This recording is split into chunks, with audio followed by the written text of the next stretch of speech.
Hello guys, magandang hapon. Dito tayo sa isla. So, sunog tayo ng mga basura, mga dumi, mga kalat. Ayan, so medyo malinis na.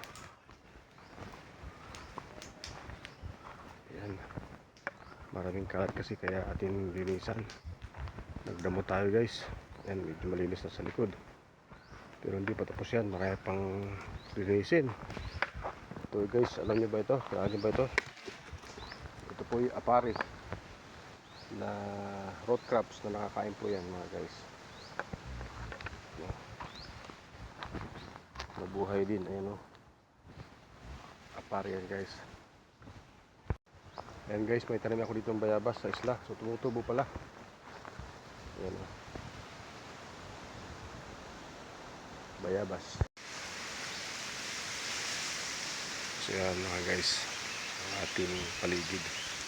Medyo malinis ng konti. Hindi pa yan buo. Paglilinisin hanggang doon.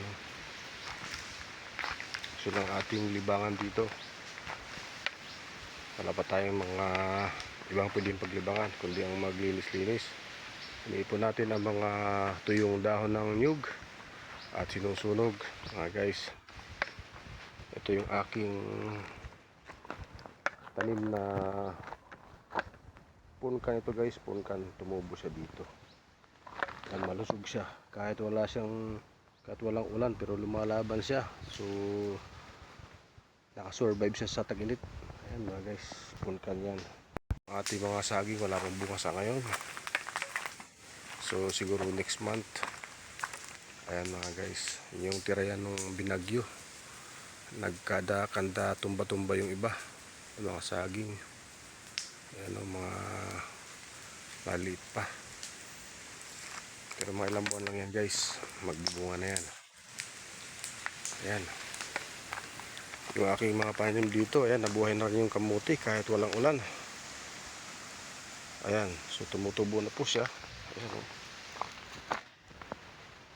Ayan, nakakasurvive po siya dito kasi hindi man masyadong mainit dito. Dahil maraming dahon ng nyug na nakakapandong siya, lilim, ibig sabihin. Ayan, buhay na yung aking kamuti. Lalo pa yan guys pag umulan. Ayan o. Hindi pa lahat na taniman kasi kulang ng pananim guys. Kaya naman bisitahin ang ating kamuting kahoy kung tumubo na. So ayan guys, tumubo ng ating kamuting kahoy. Ayan o. Buhay na siya. Hari na way umulan kahit papano sa gabi. Ayan o. So buhay na siya guys.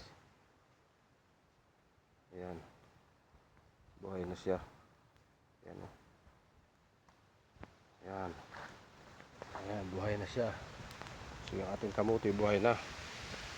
Ayan, salamat sa Diyos. Ayan, so medyo malinis na boys ang ating area. Ayan, kulang pa yan. So sa ibang pagkakataon guys.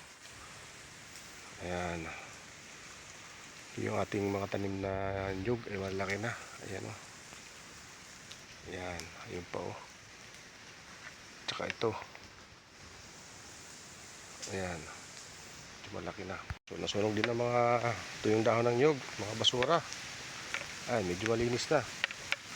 Kasi pagka ano ng ahas yan, titira ng ahas at saka yung mga centipede. Ayan, titira pagka hindi sunugin guys sa dumi. Ayan o, malinis na konti. Ito, pwede itong panggatong baon ng nyug. Ayan, so susunugin pa natin yan. So yan guys, muna ang ating sitwasyon dito. Thank you for watching. Lagi ako dito sa isla para magtanim-tanim at maglinis-linis kahit paano. At the same time magpahangin kasi sa amin napakainit. Dito libre buko. Kakain ka ng buko na sariwa guys. So ayan, thank you for watching. God bless po sa inyong lahat.